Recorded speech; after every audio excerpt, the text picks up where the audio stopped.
Zločinačke aktivnosti na Kosovu i Metohiji traju već decenijama. Ne računajući današnje stradanje Srba u pokrajini, najmučnija godina bila je 98. Šiptarski zločini u Klečkoj su samo jedan od simbola tog vremena. Ovdje smo streljali 10. Je li bilo civila? Ankom civilite to? Da su bile žene, deca, starci? Ankom djema, grova, smija, čika. Dvoje djece su bila. 3 grova. 3 žene. 3 pura. 2 mladih momaka i 3 čovjeka. Jesu bili Srbi ili Albanci? Da li možete? Ankom šiptala se, šta mu nešto tam? Srbi, dupeti nema. Mislim da su bili Srbi. Deca, jel može da kaže dece uzrast? Smija, sa, Ankom tmoje, sa. Smija, Kančan, ti možeš, šta te dječore, ti njima. Od 7, 8 do 11 godina su bile to dvoje djece. A žene? Grad? 15 do 30 bili. Od 28 do 32 godine su žene bile. Dobro. Ko ih je streljao?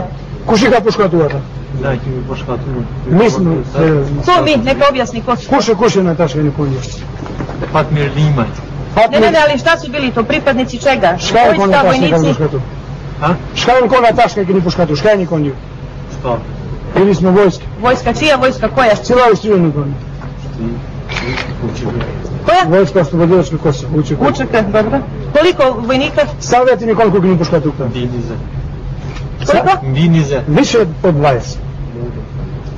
I ajde neka objasni način kako su ih streljali. Čušike mi puškatu taši u ptacu. Veke mi vargisat, znajte, veke mi puškatu u tuši. Tamo smo i naređali 10 i onda smo im pucali s ove strane pozadi nas. Kako je i sam čin streljanja? Jesu od jedan put pucali ko je naredio? A ti to meni veo, ja pa čuš. To ne je tamo. Svi su pucali odjedno. Ko je naredio? Kuša ga on urnim koji gniva na to pomoći pinjera. Fatmir Limaj, Gane Krasnice da išnikide. Čuli ste imena koje je naredio da... Fatmir Limaj, Gane Krasnici. Gani Krasnici i? Hisnikide. Hisni? Kile. Hisni, Kile. Šta su oni bili? Škajn Konja, da? Komandant. Oni su bili komandanti. Šta komandanti? Fatmir Limaj da će komandanti Klečki. Klečki. Fatmir Limaj je bio komandant sela Klečki. Dobro, a ova dvojica? Bitjer. Mališevac. Škajn Konja, da? Si komandanta. Kao komandant iz sela Mališa. Dobro, šta je bilo poslije toga, poslije streljanja? Masih ne bila šaki ni poma sam nemeta. Nuk e di, kaj të nëshuat të njeve në kanë përzon.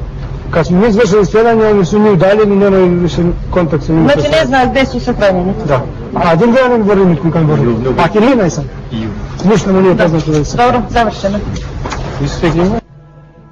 Doskorašnji okupacioni premijer Kosova Ramuš Haradinaj, odgovoran za brojne zločine nad Srbima, danas slobodno šeta svetom srpskom zemljom. Čak je i sam opisivao u svojoj knjizi kako je ubijao Srbe na Radonjičkom jezeru.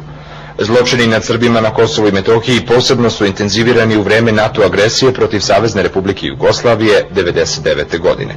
Traju i danas uz blagonaklono gledanje međunarodnih snaga.